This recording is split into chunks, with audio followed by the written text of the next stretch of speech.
हेलविट तो हम लोग कर रहे थे complete world geography for government exam. और आज के लेक्चर में हम लोग बात करने वाले हैं मीटराइट्स के बारे में। और पिछले लेक्चर में हम लोगों ने सैटेलाइट्स के बारे में बात की थी, एस्ट्रॉइड के बारे में बात की थी, तो इनको अच्छी तरीके से हमने निपटा लिया था। और आज के लेक्चर में हम लोग बात करने वाले हैं मीटराइट्स के बारे में, यानी कि उल्कापिंडों के बारे में बात करेंगे आज। तो भैया बिना किसी देरी के शुरू करते हैं अपना लेक्चर। तो सबसे पहले हम लोग बात करेंगे कि भैया मीटराइट्स क्या होते हैं। तो भैया मीटराइट क्या है? तो जैसे कि हमने पिछले लेक्चर में एस्ट्रॉइड के बारे में देखा था कि भैया ये छोटे छोटे होते हैं प्लैनेट्स कंपैरिजन में।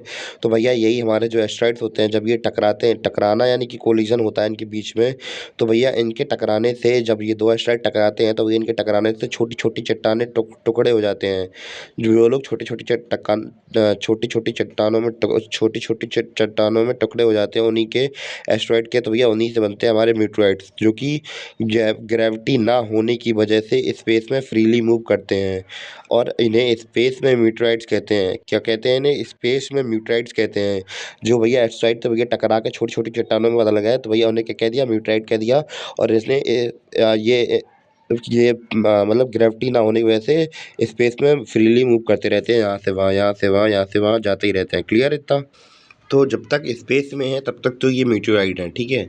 और जैसे कि हमें पता है कि तो कभी कभी तो ये फ्रीली रिमूव कर रहा है। एक्सीडेंटली क्या होता है कि कभी कभी जो हमारी धरती है, धरती के ग्रेविटेशनल पुल की वजह से ये लोग कभी कभी अट्रैक्ट हो जाते हैं धरती के एटमॉस्फेयर के अंदर। और भैया जैसे ही धरती के एटमॉस्फेयर के अंदर एंटर करेंगे तब इनका नाम बदल जाएगा, तब हम इन्हें मीटोराइट्स बुलाएंगे। मीटोराइट्स, METEORS, मीटोराइट्स बुलाएंगे इन्हें। क्या बुलाएंगे? मीटोराइट्स बुलाएंगे। जब ये हमारी धरती की एटमॉस्फेयर में पहुंच जाएंगे तब इन्हें बुलाएंगे मीटोराइट्स, ठीक है। और जब ये धरती के गलती से, वैसे तो नॉर्मली ये होता है कि भैया जैसे ही हमारे एटमॉस्फेयर के अंदर घुसते हैं तो भैया वहाँ पे होता है घर्षण, फ्रिक्शन होता है, तो भैया फ्रिक्शन से ये पूरे जल जाते हैं। और बाई चांस इक्का दुक्का अगर बच जाए तो भैया इन्हें फिर धरती के अंदर अगर आ जाए तो क्या बुलाते हैं ना? मीटोराइट बुलाते हैं। क्या बुलाते हैं? मीटोराइट बुलाते हैं। स्पेस में है तो मीटोराइट, अपने एटमॉस्फेयर के अंदर घुस गए हैं तो भैया मीटोराइट। और अगर जमीन पर आ चुके हैं, धरती पर आ चुके हैं तो भैया मीटोराइट। मीटोराइट क्लियर है इतना? कोई डाउट तो नहीं है? तो भैया जो सब मैंने अभी आपको बताया तो पूरा पूरा यहीं पे लिखा हुआ है, तो भैया आप लोग देख सकते हैं। और जब हम लोग बात करें कि जब हम लोग बात करें कि ये हमारे मीटोराइट जब आसमान में होते हैं तो भैया पूरी तरह से जले नहीं होते हैं। तो भैया जब आसमान में जल रहे होते हैं तो भैया ये चमकते हैं। तो भैया चमकने के साथ साथ ये क्या लगते हैं? शूटिंग स्टार लगते हैं। क्या लगते हैं? Shooting star. जैसे कि अपने बचपन में टूटते हुए तारे को देखा होगा और आपने कुछ इच्छा मांगी होगी कि मेरा ये काम हो जाए, मेरा फलाना काम हो जाए, मेरा ढिमाका काम हो जाए। तो भैया ऐसे करके हम लोग सभी ने बचपन में विश मांगे। तो भैया हम अब वो और कुछ नहीं, यही एस्ट्रॉइड के छोटे छोटे टुकड़े यानी कि मीटोराइट से, जो कि हमारे एटमॉस्फेयर में गलती से घुस गए थे और जल रहे थे। तो भैया वो कोई टूटता तारा नहीं था, तो भैया वही हमारे मीटोराइट ही थे हमारे। क्लियर है था? कोई डाउट तो नहीं? तो भैया हमारा अब जो मीटोराइट था वो हो गया कंप्लीट। तो हमारा जो मीटोराइट्स का टॉपिक था हमने कंप्लीट कर लिया। मीटोराइट कंप्लीट कर लिया हमने, मीटोराइट कंप्लीट कर लिया और मीटोराइट कंप्लीट कर लिया। क्लियर है था? अब इसके बाद भैया हम लोग बात करेंगे धूमकेतु के बारे में, यानी कि कॉमेट्स के बारे में। तो कॉमेट्स क्या होते हैं इनको समझते हैं। तो भैया स्पेस यानी कि अंतरिक्ष में पाए जाने वाले आइसी ऑब्जेक्ट हैं। कैसे हैं? आइसी यानी बर्फीले, बर्फ से बने हुए ऑब्जेक्ट हैं। और ये थोड़े थोड़े किससे बने होते हैं? डस्ट पार्टिकल, और थोड़े बने होते हैं गैसेस से। तो भैया इनके मिलने से बनते हैं हमारे क्या? कॉमेट्स बन जाते हैं। तो और ये क्या, इनका काम क्या होता है भैया? ये चक्कर लगाते हैं किसके? सन के। यानी कि इस सन के आसपास ही चक्कर काटते रहते हैं हमारे कॉमेट्स, ठीक है। तो और बने कैसे हैं? आइसी ऑब्जेक्ट हैं और थोड़े डस्ट पार्टिकल और गैसेस से मिलकर बने हुए हैं। उम्मीद है कि आपको बेसिक डेफिनेशन समझ में आ गई होगी कॉमेट्स के बारे में। तो कॉमेट्स एक्चुअली है क्या? तो भैया आइसी ऑब्जेक्ट हैं जो कि डस्ट पार्टिकल और गैसेस से मिलकर बने हुए हैं और सन के चारों तरफ चक्कर लगाते हैं, यानी कि रिवॉल्व करते हैं। क्या करते हैं? रिवॉल्व करते हैं। क्लियर है इतना?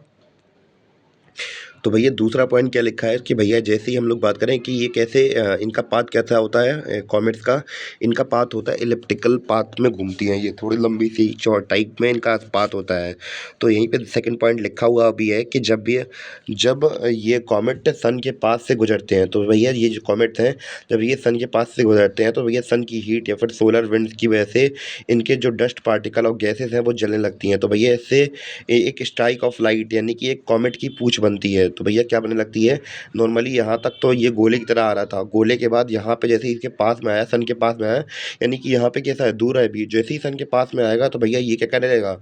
सन के प्रभाव से इसकी जो डस्ट है और गैसेज हैं वो जलने लगेंगी और इसे दूर करने की कोशिश करेंगी, जिससे कि इसकी पूंछ नजर आने लगेगी। तो भैया ऐसे बनते हैं हमारे कॉमेट्स। तो क्लियर है इतना? क्लियर है? कोई डाउट तो नहीं है? उम्मीद है कि आपको समझ में आया हो। और यहाँ पे हेलीज़ कॉमेट के बारे में लिखा है, जो कि 75 या 76 सालों में एक बार दिखाई देता है, यानी कि बहुत लंबे समय के अंतराल में दिखाई देता है। और ये लास्ट टाइम दिखा था हमें 1986 में दिखा था। कब दिखा था? 1986 में दिखा था। और अब अगली बार कब दिखेगा? 2061 में दिखेगा। कब दिखेगा? 2061 में दिखेगा। तो हमें ये पहले लास्ट टाइम कब दिखा था? तो first of all we have to learn about the Halley's comet, about that it will seen after 75 और 76 year in one time. And we just last time seen that Halley's comet in 1986. And after that we will see the Halley's comet in 2061 में देखेंगे हम इसे। तो उम्मीद है कि आपको समझ में आ गया हो कि हेलीज कॉमेट का 75-76 साल में एक बार निकलता है, और लास्ट टाइम दिखा था 1986 में, और अब कब दिखेगा? 2061 में दिखेगा हमें ये।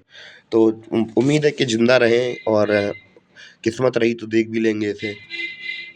अब भैया कॉमेट्स भी हमारे कंप्लीट हो गया। कॉमेट्स के बाद हम लोग अब जो हमारे प्लैनेट्स हैं उनको डिटेल से बिल्कुल एक-एक करके समझने की कोशिश करेंगे। जो-जो इम्पोर्टेंट फैक्ट हमसे बन सकता है हमारे एग्ज़ाम्स में, वो हम लोग सब के सब कंप्लीट करने की कोशिश करेंगे। सबसे पहला मरकरी के बारे में, यानी कि बुध के बारे में पॉइंट क्या दिया गया है कि भैया क्लोज़ेस्ट टू द सन, यानी कि सबसे सूरज से किसके नज़दीक है सबसे ज़्यादा? सूरज के सबसे नज़दीक है, ठीक है। दूसरा ये बात ये है, इसके बारे में फैक्ट क्या है कि भैया स्मॉलेस्ट प्लैनेट है पूरे सोलर सिस्टम का। क्या है? स्मॉलेस्ट प्लैनेट है पूरे सोलर सिस्टम का। और दूसरा भैया यहाँ पे कोई एटमॉस्फेयर नहीं है, ना कोई जीवन है यहाँ पे, और ना ही कोई यहाँ की सैटेलाइट है। तो भैया यहाँ पे एटमॉस्फेयर क्यों नहीं है? तो भैया सोलर विंड्स आती हैं। तो भैया ये क्या है? सोलर विंड्स क्या होती हैं? सूरज की गरम-गरम किरणें हैं, जला के पूरा यहाँ के एटमॉस्फेयर को पीछे ढकेल देती हैं। तो भैया इसकी वजह से यहाँ पे एटमॉस्फेयर बन ही नहीं पाता। जब एटमॉस्फेयर नहीं है, जब कोई वातावरण नहीं होगा, तो भैया कोई ज़िंदगी का कोई चांस ही नहीं, कोई कोई ज़िंदगी यहाँ पे होगी। और यहाँ पे कोई भी प्राकृतिक उपग्रह भी नहीं है, कोई भी उपग्रह नहीं है। और ये सन का चक्कर कितने दिनों में लगाती है? 88 दिनों में लगाता है। ये कब कितने दिन में लगाता है? क्योंकि भैया सन के बहुत पास है, तो बहुत जल्दी लगा लेता है। कितने दिन में? 88 दिनों में मात्र में लगा लेता है। और रोटेशन कितना लगाता है? नहीं, खुद का चक्कर कितना दिन में लगाता है? तो भैया खुद का चक्कर लगाता है 58.65 डेज़ में लगा लेता है, ठीक है। दोबारा से मैं बता दे रहा हूँ, और आज के लेक्चर में केवल इतना ही था। तो और मैं दोबारा से मरकरी के बारे में बता दे रहा। तो भैया सबसे ज़्यादा सन के करीब है। कैसे है? सन के बहुत ज़्यादा करीब है, क्लोज़ेस्ट टू द सन, सबसे ज़्यादा नज़दीक स्थित में है, ठीक है। दूसरा पॉइंट क्या देखा था बुध के बारे में कि भैया स्मॉलेस्ट प्लैनेट है पूरे सोलर सिस्टम का। कैसा है? स्मॉलेस्ट प्लैनेट है पूरे सोलर सिस्टम का। और तीसरी बात हमने देखी थी, यहाँ पे कोई एटमॉस्फेयर नहीं है, और ना ही कोई जीवन है यहाँ पे, और ना ही यहाँ पे कोई सैटेलाइट है। और सन का चक्कर लगाता है 88 दिनों में, और खुद का चक्कर लगाता है कितने दिनों में? एक चक्कर कितने दिन में लगाता है खुद का? अपनी एक्सिस पे कितने दिन में घूमता है? 58.65 डेज़ में घूमता है। तो भैया उम्मीद है कि आपको समझ में आया हो इस मरकरी प्लैनेट के बारे में। तो भैया बिल्कुल डिटेल समझ रहे हैं हम लोग। उम्मीद है कि आपको समझ में आ रहा हो चैप्टर्स का। अगर कुछ भी डाउट लग रहा हो तो भैया कमेंट करिए, हाँ सर ये यहाँ पे प्रॉब्लम है, अपन को यहाँ पे प्रॉब्लम है, ठीक है। तो उसी हिसाब से मैं सॉल्यूशन निकालने की कोशिश करूँगा, और आप लोग को बताने की कोशिश भी करूँगा। और बाकी अगर आप लोग अनाउंसमेंट, हाँ अनाउंसमेंट कर दूँ भैया, इंडियन ज्योग्राफी हमारी पहले कंप्लीट हो चुकी है, हिस्ट्री वगैरह भी कंप्लीट हो चुकी है। तो भैया अगर देखना है तो भैया जाइए और विजिट कर लीजिए। तब तक मिलते हैं अपने अगली वीडियो में। तब तक के लिए धन्यवाद, बाय, सी यू।